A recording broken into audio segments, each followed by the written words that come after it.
These protests, the women were marching with children carrying olive branches. Nobody at that point was asking for you to step down. It has escalated. Do you think that your forces cracked down too hard? They are not my forces. They are military forces, belong to the government. Okay, but you're the government. I don't own them. I'm president. Okay. I don't own the country. So they're not my forces. No, but you have to give the order.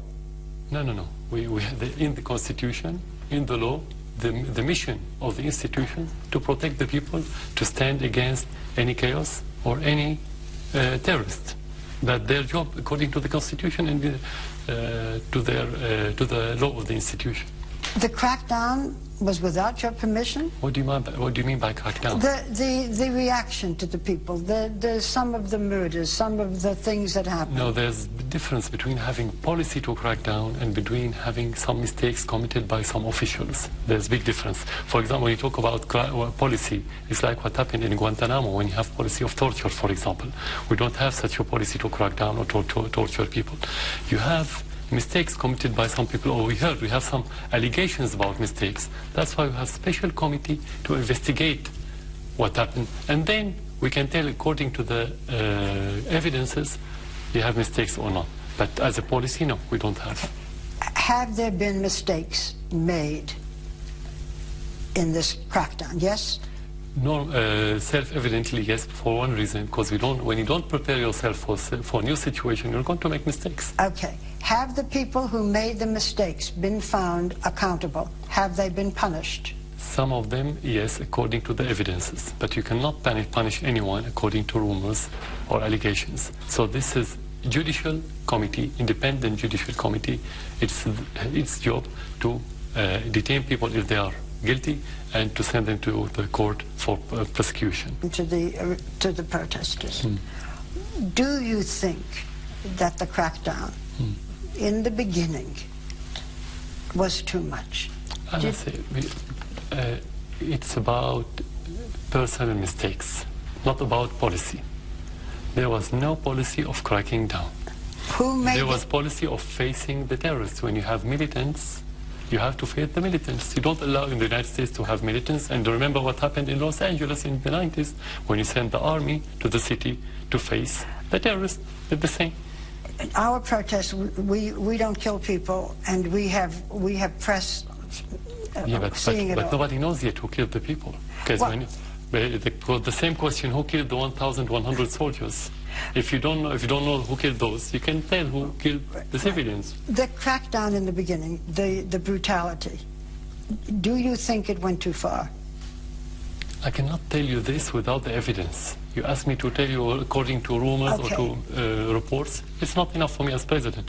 For me, when there's policy, I could say yes or no. When there's individuals with concrete evidence who committed mistake, I would say yes or no.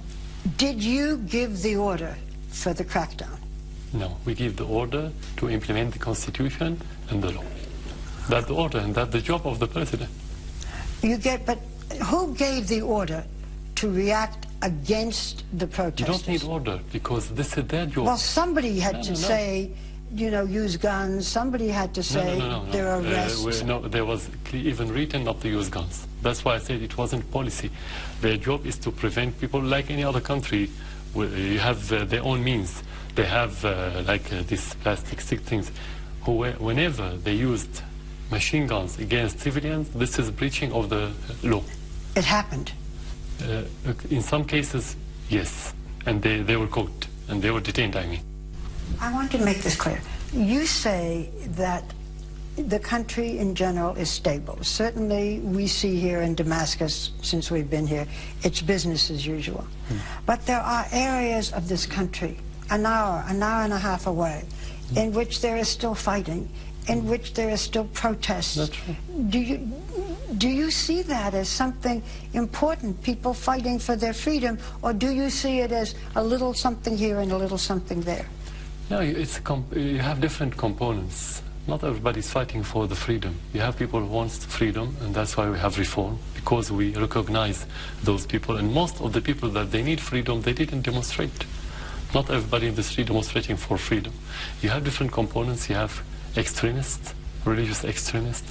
You have outlaws, people who have been convicted in the court and they've been escaping for years now, drug smugglers, and you have like-minded people of Al-Qaeda and those. So it's different components. You have money coming from outside just for the media, propaganda. They give money to people, they demonstrate for 15 minutes or for half an hour, then in the media you see demonstrations. So you have different components. I'm not saying you have one here. You have everything. You have real demonstrations, you have peaceful demonstrations, you have militants, you have terrorists, you have everything.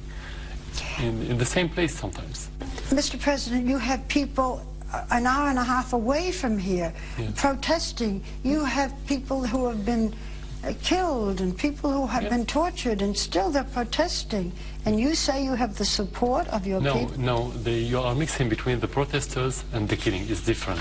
Now we are having terrorists in many places killing. Now? No, not only now. No, from the very beginning. No, not now. Now it's recognized in the media, that's the difference.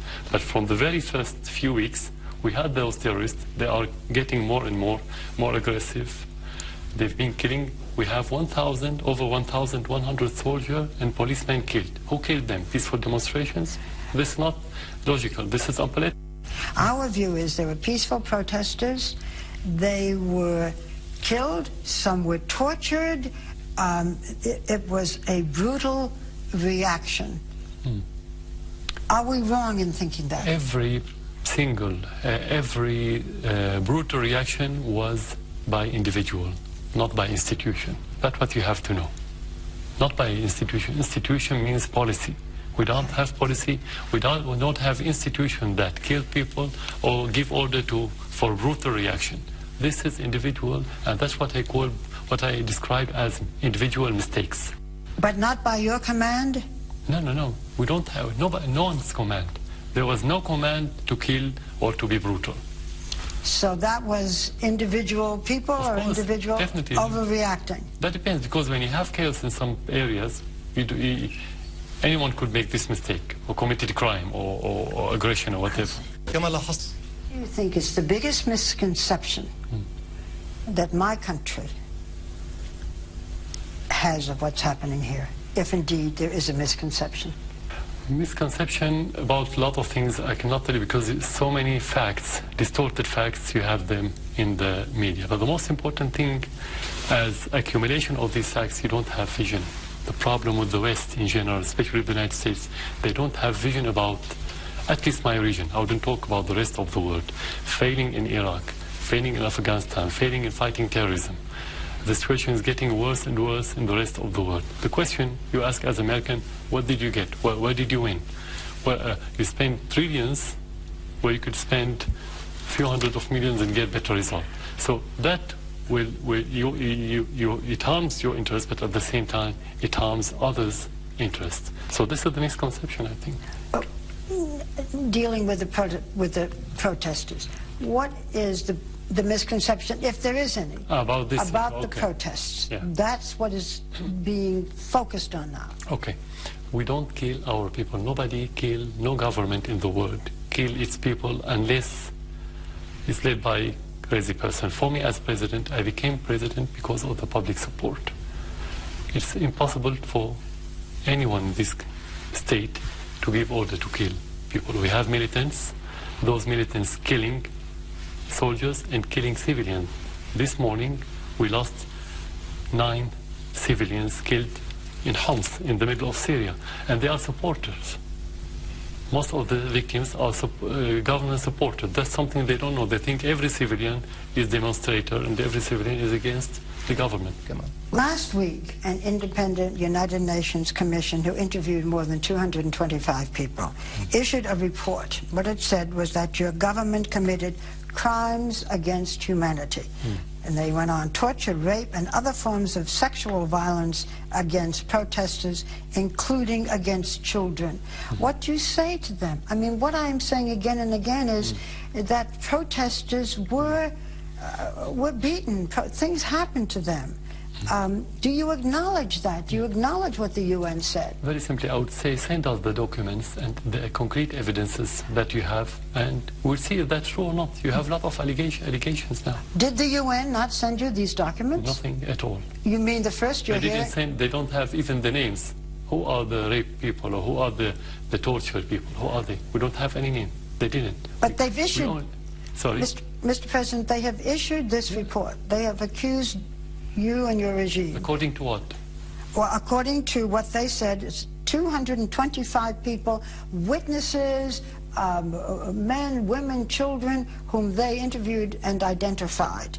And that's when they called it crimes against humanity. We are government. We have government. We have institutions. They should send us the documents. As long as we don't see the documents and the evidences, we cannot say yes.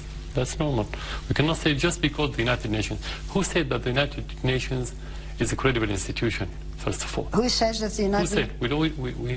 We know that you have the double standard in the world, in the United States policy, in the United Nations that's controlled by the United States and the West. So it has no credibility. So it's about evidences and documents. Whenever they have, we can discuss it. Just to discuss a report that we don't see any reality related to it, it's just a waste of time. You do not think that the United Nations is a credible organization? No, for one reason. They haven't implemented, they never implemented any of the resolution that related to the Arab world, for example, to the Palestinians, to the Syrian land. Why don't they? If they talk about human rights, what about the Palestinians suffering in the occupied territory? What about my land and my people that left their land because it's occupied by Israel? Of course not. You haven't... For every citizen, it's not for me as president. I'm telling you about the perception in the whole region. You do not think the United Nations is credible? It has never been credible. Really? Never. It's not something new before my generation. It's something we inherited as a concept, as belief. You have an ambassador to the United Nations. Yeah. It's a game you play. That doesn't mean you believe in it.